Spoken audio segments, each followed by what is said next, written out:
Assalamualaikum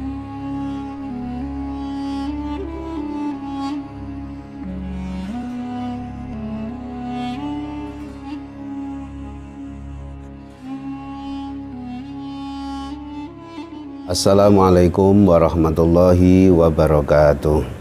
Bismillah, alhamdulillah, wassalatu wassalamu ala rasulillah Sayyidina Muhammadin ibni Abdillah.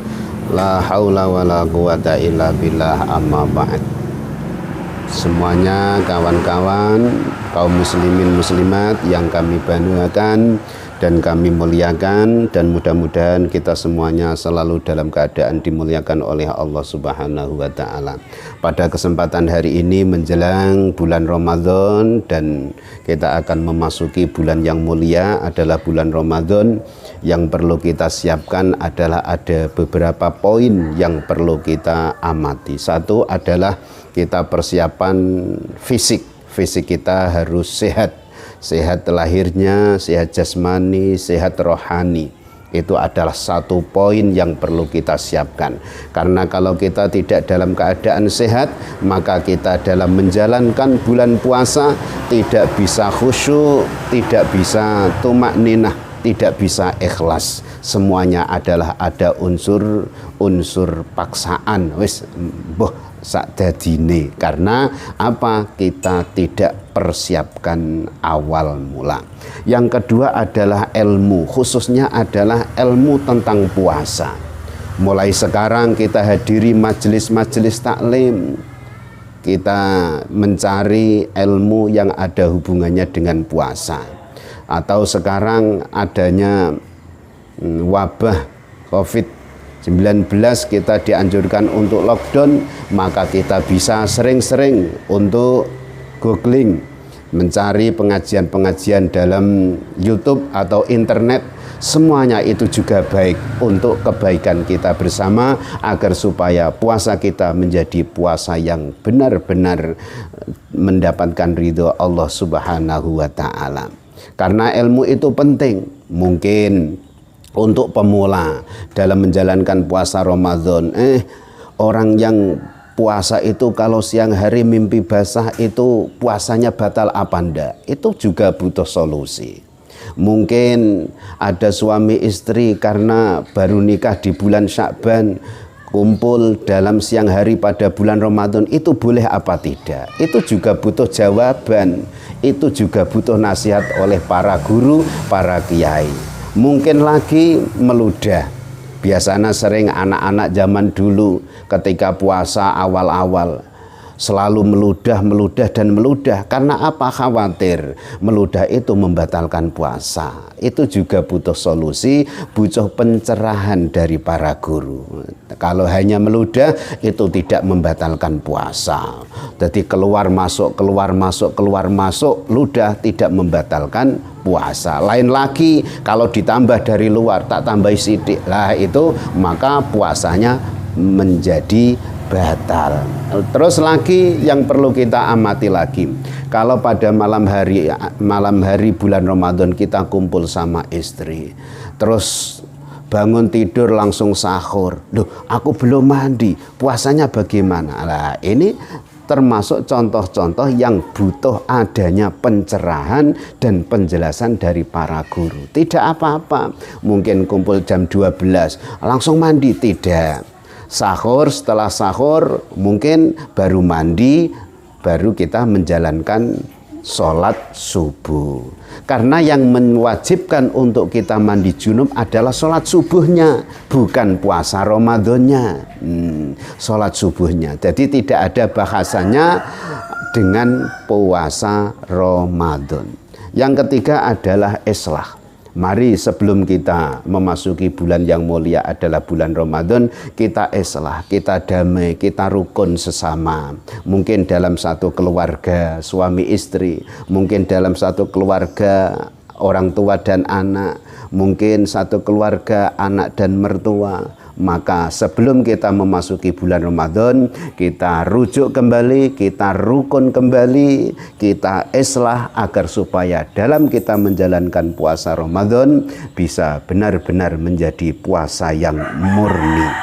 Mungkin sudah zamannya kita bentrok dengan teman lewat dunia Facebook, mungkin lewat grup dalam WA, ada tutur kata-kata yang tidak enak menjadikan sakit hati, itu pun juga suatu masalah yang butuh kita meminta maaf dengan teman-teman yang kita katain dengan kata-kata yang tidak enak. Itu termasuk 3 poin yang harus kita persiapkan. Saya ulang lagi, pertama adalah fisik kita persiapkan agar supaya sehat.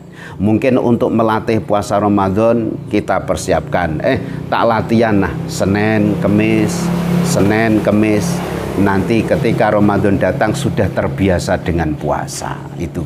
Yang kedua adalah kita kuasai ilmu-ilmu yang ada hubungannya dengan puasa.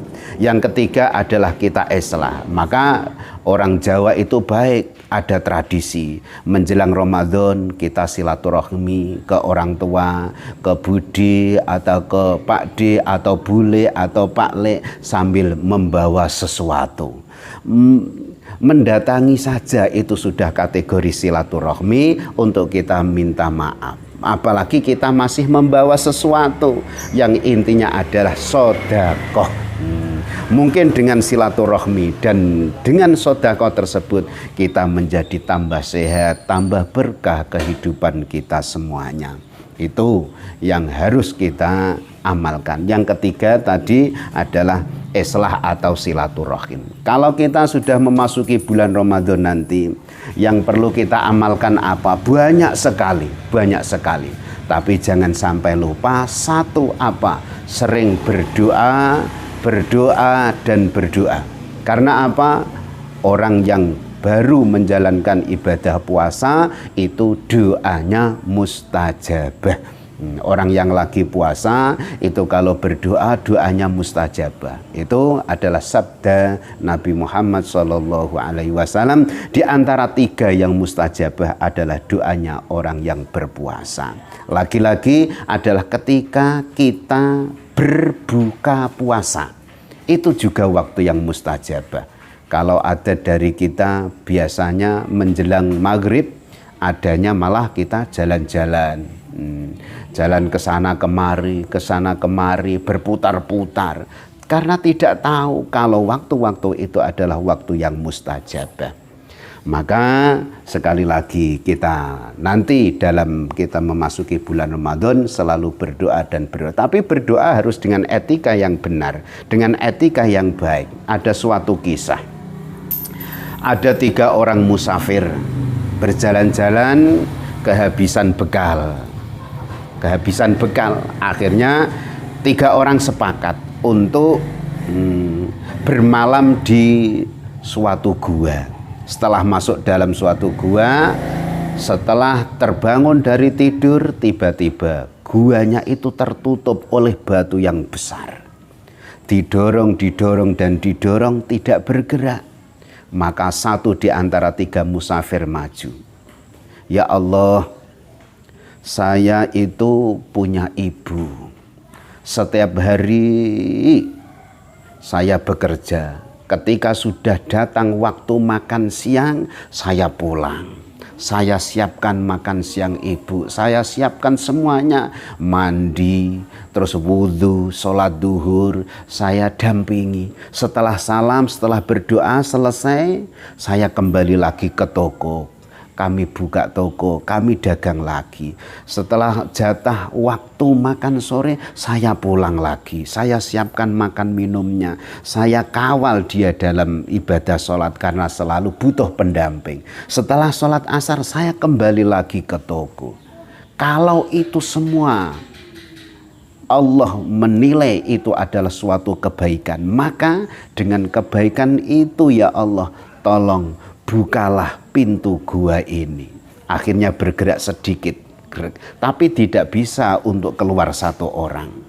Yang kedua, kamu maju lagi. Maju, ya Allah, saya itu punya sepupu. Sepupu saya itu cantik. Sepupu saya pada suatu hari datang, minta bantuan, minta tolong, minta uang karena punya hajat. Mungkin untuk apa dan apa. Kamu saya minta, saya beri uang, tapi syaratnya satu, kamu harus mau kumpul tidur bersama saya 1 malam, seperti layaknya hubungan suami istri. Wah, tidak mau saya, itu kan dosa. Akhir datang malam yang kedua, tidak mau lagi pulang. Datang malam yang ketiga, oke, saya mau kumpul dengan Pak Le, mungkin dengan ketentuan akan diberi sekian uang ribu. Wes, oke.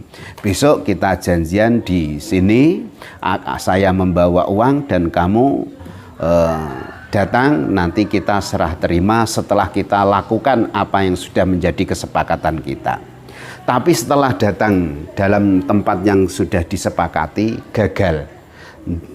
Cara wong Jawa niku ndelalah hidayah Gusti Allah datang, terketuk pintu hatinya, akhirnya gagal niatan yang tidak baik itu. Uang diberikan secara cuma-cuma, ini uang kamu bawa pulang untuk mencukupi kebutuhan. Lah, monggora apa yang sudah Pak Lek rencanakan? Gagal, tidak usah, dosa. Ya Allah, kalau itu adalah menjadi kebaikan saya, tolong pintu gua Allah bukakan. Akhirnya terbuka sedikit lagi, tapi untuk keluar 1 orang saja tidak cukup. Terakhir maju kamu, ya Allah, saya itu pernah punya pegawai. Ketika waktu pembayaran gajian, ternyata pegawai saya itu sudah bekerja di tempat lain. Berarti ada 1 minggu waktunya menerima upah, malah sudah keluar dari proyek tersebut. Akhirnya uang tersebut saya kelola, saya belikan kambing, dapat kambing 1, saya kelola menjadi 50 kambing, saya kelola lagi ada lembu, ada semuanya, banyak sekali, mungkin bahkan sampai ratusan kambing dari gaji 1 minggu tadi. Terus setelah itu pegawai tadi kembali lagi minta upah, Pak Bos, saya pernah bekerja di sini selama 1 minggu, belum Pak Bos beri upah. Saya minta upah saya itu. Oh, ya wis tak arep-arep pancen Kak. Ikut saya. Kemana Pak Bos? Ikut ke belakang rumah. Ambil semua kambing itu. Loh, jangan gitu dong Pak. Itu adalah upah kamu seminggu, saya belikan kambing kecil, betina, akhirnya iso tambah berkembang dan berkembang, itu semua kambing Anda. Ya Allah Gusti, alhamdulillah ada orang yang sebaik ini. Dibawa pulang semuanya. Cara wong kok tegel-tegele kok ora dingengeh-ngengeh kok siji utawa kala. Dibawa pulang semuanya. Ya Allah, kalau itu adalah suatu kebaikan yang pernah aku lakukan, menjadikan ridhomu, tolong bukalah pintu gua ini. Akhirnya pintu gua bisa bergeser dan 3 orang bisa keluar dengan selamat dan aman. Nah, itulah berdoa dengan etika yang baik menjadikan terkabulnya apa yang menjadi permintaan ketiga musafir tersebut. Walhasil, dan kita bisa ambil kesimpulan bahwa berdoa itu bisa dengan tawasul. Mungkin dengan tawasul para nabi, mungkin dengan para aulia, mungkin dengan orang soleh, mungkin juga dengan kebaikan yang pernah kita lakukan. Itu bisa menjadi tawasul, menjadi lantaran, menjadi sabab ijabahnya doa kita. Sekian yang bisa kami sampaikan. Sebelumnya, nanti di bulan Ramadan yang mulia kita selalu berdoa dan berdoa. Baik doa itu kita minta hal-hal yang ada hubungannya dunia ataupun hal-hal yang ada hubungannya dengan akhirat. Amin, amin, Allahumma amin. Sekian, mudah-mudahan ada kebaikannya untuk kita semua. Wallahul muwaffiq ila aqwamit thoriq. Assalamualaikum warahmatullahi wabarakatuh.